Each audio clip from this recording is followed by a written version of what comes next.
नमस्कार, hot topic में आपका स्वागत है। मैं हूं अखिलेश शर्मा। मध्य प्रदेश चुनाव में कांग्रेस ने कल एक बड़ा दांव चला है।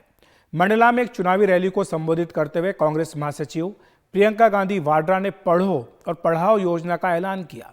इस योजना की कुछ खास बातें ये हैं कि इसके तहत सरकारी स्कूलों के बच्चों को आर्थिक मदद देने का फैसला किया गया है। पहली से 8वीं तक के बच्चों को हर महीने 500 रुपये दिए जाएंगे, ये अगर कांग्रेस सत्ता में आती है। 9वीं और 10वीं के छात्रों के लिए ये राशि 1000 रुपये होगी। इसी तरह 11वीं और 12वीं के छात्रों को 1500 रुपये महीने देने का दावा और वादा किया गया है। हालांकि अपने संबोधन के दौरान प्रियंका गांधी वाड्रा ने इसे हर साल पढ़ दिया, लेकिन मंच पर मौजूद कमलनाथ ने सुधार करवाते हुए कहा कि ये हर महीने देने की बात है। कांग्रेस सरकार में जो ये पढ़ो और पढ़ाओ योजना है, इसके तहत कक्षा 1 से कक्षा 8 तक 500 रुपए हर महीने मिलेंगे। 9 से 10 तक हर बच्चे को हर महीने 1000 रुपए मिलेंगे और 11 से 12 कक्षा में हर बच्चे को 1500 रुपए हर महीने मिलेंगे। और प्रियंका गांधी की इस घोषणा का जवाब देते हुए मुख्यमंत्री शिवराज सिंह चौहान ने आज कहा कि गांधी परिवार ने सभी को ठगा, लेकिन कमलनाथ गांधी परिवार को ही ठग रहे हैं। सीएम ने कहा कि आप कल्पना कर सकते हैं कि वे पहले कुछ लिखते हैं, पढ़ने को कुछ और कहते हैं। फिर कमलनाथ जी फिर टोक रहे हैं प्रियंका जी को, और फिर वो दोबारा पढ़ती हैं। 1 से 8वीं तक 500 देंगे, 9वीं से 10 तक 1000 देंगे, 10 से 12 तक 1500 हर साल देंगे। फिर सुरजेवाला जाते हैं, हर साल नहीं हर महीना। फिर मैडम कहती कि लिखा तो इस पे हर साल है, ना लेना है देना है, अपने बाप का क्या जाता है, हर महीना बोलो। ये कांग्रेस की कंफ्यूज करो और वोट लो। प्रियंका गांधी से झूठ बुलवाया गया है। कमलनाथ जी को लिखित में पत्र जारी करना चाहिए कि हर महीने देंगे, जारी करें। नहीं, रेवड़ी तो हमने कहा ही नहीं है। हम तो कह रहे हैं कि वो कहें, हम तो दे रहे हैं, वो कहें लिखित में जारी करें, वो लिखित में जारी करें कि हम देंगे हर महीने। ये झूठ बोल रहे हैं, लोगों को गुमराह कर रहे हैं। पिछली बार की तरह झूठ बुलवाया गया है प्रियंका गांधी जी से। इसकी अगर कोई झूठ है तो वो घोषणा करनी चाहिए लिखित में उनको। तो कांग्रेस ने एक बड़ा चुनावी वादा किया है। मध्य प्रदेश में छात्रों को, सरकारी स्कूल में पढ़ने वाले छात्रों को हर महीने छात्रवृत्ति देने का, और ये बड़ा फैसला है। इसका क्या असर पड़ सकता है, क्या बीजेपी के पास इसका जवाब है? चर्चा करने के लिए हमारे साथ हमारे सहयोगी अनुराग द्वारी भोपाल से जुड़ रहे हैं। अनुराग, ये जो फैसला किया है या कहें कि वादा किया है प्रियंका गांधी की ओर से कहा गया, इसका किस तरह का असर पड़ सकता है? क्योंकि एक के बाद एक कई गारंटियां कांग्रेस पहले ही वहां पर दे चुकी है, कर्नाटक की तर्ज पर। देखिए अखिलेश जी, ये जो कांग्रेस वादा नहीं कह रही, कांग्रेस कह रही कि हम तो गारंटी दे रहे हैं। लेकिन जो पहले भी 6 गारंटी कांग्रेस ने दिया था जब प्रियंका गांधी सबसे पहली बार जबलपुर आई थी, तो उसमें से 4 गारंटी बीजेपी ने छीन ली। और जो जैसे नारी सम्मान योजना के तहत कांग्रेस ने कहा वो सत्ता में आएगी तो 1500 रुपये देगी, तो बीजेपी ने जो 1000 रुपये से लाडली बहना योजना की शुरुआत की थी, उसको धीरे धीरे बढ़ाकर 1250 और 1500 रुपये ले जा रही है। और शहर भर में पोस्टर लगे हुए हैं कि इसे 3000 रुपये तक बढ़ाया जाएगा। इसके अलावा जो रसोई गैस की बात कांग्रेस 500 रुपये में कर रही थी, बीजेपी ने उसको 450 रुपये में देना शुरू कर दिया है। ऐसे कई तमाम बातें हैं।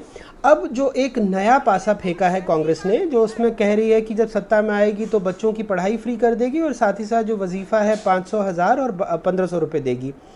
बीजेपी ऐसी एक योजना चलाती है जिसका नाम है लाडली लक्ष्मी योजना, और आज से नहीं 2007 से योजना चलाई जा रही है, जिसमें बाकायदा बच्ची के जन्म के समय नामांकन के वक्त एक प्रमाण पत्र दिया जाता है कि वहाँ से लेकर 12वीं तक 1,18,000 रुपये उसके अलग अलग जो कक्षाओं में जब वो पहुँचती है।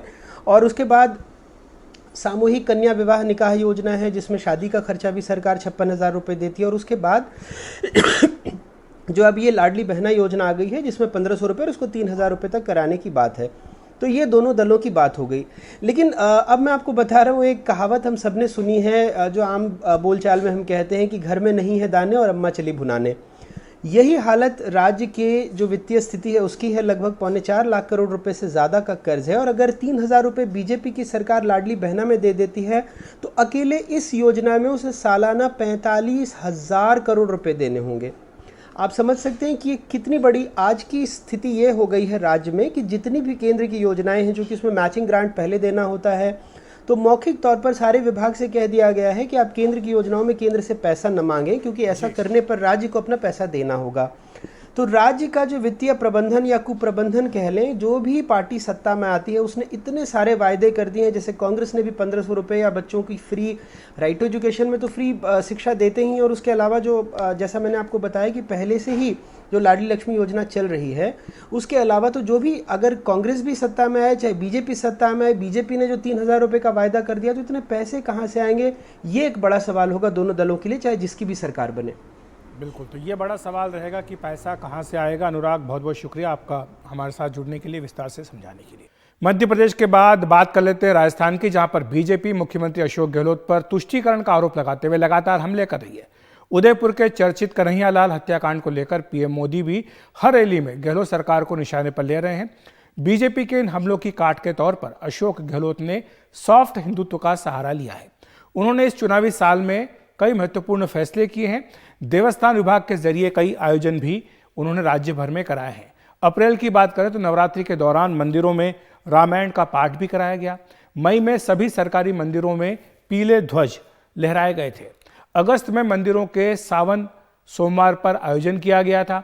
और गोवंश के लिए गहलोत सरकार ने 3000 करोड़ रुपए का प्रावधान भी किया है।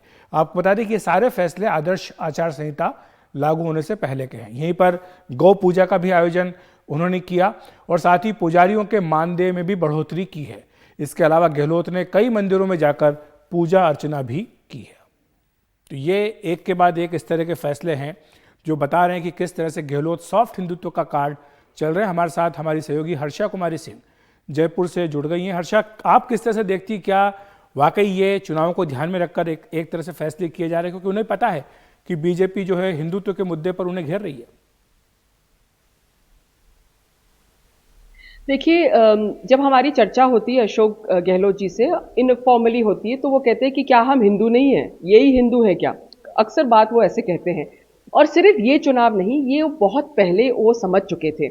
और अगर आपको याद है, गुजरात में भी जो राहुल गांधी का सॉफ्ट हिंदुत्व पिच था और उनका वो कहना कि आपका गोत्र कौन सा है, ये सारी बातें, पुष्कर में आके पूजा अर्चना करना, ये सारी जो चीज़ है, ये अशोक गहलोत जी की ब्रेन वेव थी, क्योंकि वो बहुत पहले समझ गए थे कि सॉफ्ट हिंदुत्व बहुत बहुत ज़रूरी है।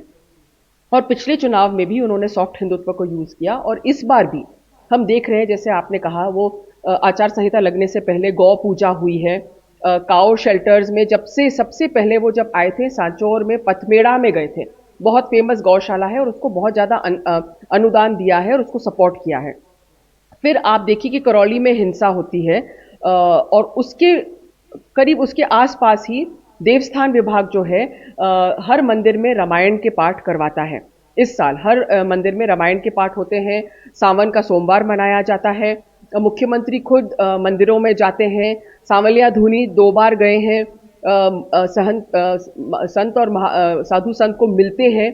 तो अशोक जी बहुत अच्छे से समझ गए हैं कि ये जो सारी बातें हैं जिनको उनकी सरकार घेरने की उनको कोशिश कर रही है। और आपको एक चीज़ मैं बता दूं, हाल ही में जयपुर में एक बड़ी घटना हुई थी जहां पर एक युवक की मौत हो गई थी और उसमें मुख्यमंत्री ने 50 लाख रुपए मुआवजा दिया था। उसको लेकर हिंदू समाज बाहर आ गया था और कहा था कि इस तरह से बंदरबाट आप कर रहे हैं सरकारी पैसा का।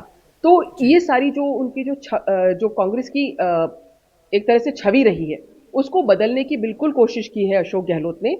और सिर्फ राजस्थान में ही नहीं, लेकिन ओवरऑल कांग्रेस में अगर आप राहुल गांधी का सॉफ्ट हिंदुत्व पिच देखेंगे तो उसके पीछे भी कहीं ना कहीं अशोक गहलोत की एडवाइस है। बहुत बहुत शुक्रिया आपका हर्षा इस तमाम जानकारी के लिए। और चुनाव की बात करते हैं तो 5 राज्यों में होने वाले विधानसभा चुनाव के लिए आज कांग्रेस चुनाव समिति की बैठक हुई है। इसमें उम्मीदवारों के नामों पर मंथन किया गया। बैठक में कांग्रेस अध्यक्ष मल्लिकार्जुन खड़गे, राहुल गांधी और केसी वेणुगोपाल समेत कई प्रमुख नेता शामिल हुए। छत्तीसगढ़ के उप मुख्यमंत्री टीएस सिंहदेव भी मौजूद थे। इस दौरान छत्तीसगढ़ और तेलंगाना के उम्मीदवारों के नामों पर चर्चा हुई है।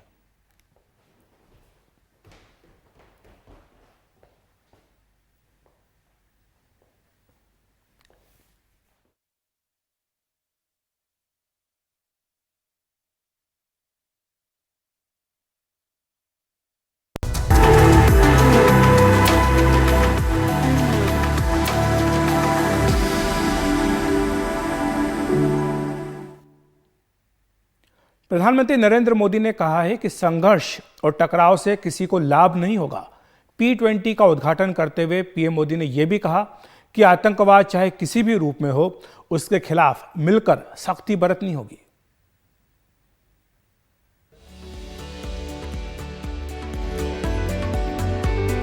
G20 के बाद नई दिल्ली में P20 यानी कि G20 के संसदीय अध्यक्षों का शिखर सम्मेलन। G20 प्रगति मैदान में हुआ तो P20 द्वारका के यशोभूमि के इंडिया इंटरनेशनल कन्वेंशन और एक्सपो सेंटर में। नए P20 का उद्घाटन करते हुए प्रधानमंत्री नरेंद्र मोदी ने इजराइल हमास युद्ध के बीच शांति और समाधान की बात की। कॉन्फ्लिक्ट्स और कन्फ्रंट्रेशन से आज दुनिया संकटों से जूझ रही है। इन संकटों से भरी दुनिया किसी के भी हित में नहीं है। मानवता के सामने जो बड़ी चुनौतियां हैं, उनका समाधान एक बटी हुई दुनिया नहीं दे सकती। यह शांति और भाईचारे का समय है, साथ मिलकर चलने का समय है। प्रधानमंत्री मोदी ने कहा कि आतंकवाद के हर रूप के खिलाफ सख्ती बरतने की जरूरत है। अब दुनिया को एहसास हो रहा है कि आतंकवाद कितनी बड़ी चुनौती बन गया है। टेररिज्म चाहे कहीं भी होता हो, किसी भी कारण से होता हो, किसी भी रूप में होता हो, लेकिन वो मानवता के विरुद्ध होता है। ऐसे में टेररिज्म को लेकर हम सभी को लगातार सख्ती बरतनी ही होगी। दिल्ली में आयोजित G20 शिखर सम्मेलन में कनाडा नहीं आया है। माना जा रहा है कि भारत और कनाडा के बिगड़ते रिश्तों के बीच कनाडा के डेलीगेशन ने दिल्ली न आने का फैसला किया। प्रधानमंत्री मोदी ने आज अपने संबोधन में फिर से इस बात को पूरी तरह स्पष्ट कर दिया कि भारत किसी भी तरह के आतंकवाद के खिलाफ है। उन्होंने आतंकवाद की सर्वमान्य परिभाषा तय न होने की बात कहकर दुनिया के अन्य देशों को कथनी और करने के बीच आईना भी दिखा दिया। नई दिल्ली से राजीव रंजन, एनडीटीवी इंडिया। तो हॉट टॉपिक में आज इतना ही। नमस्कार।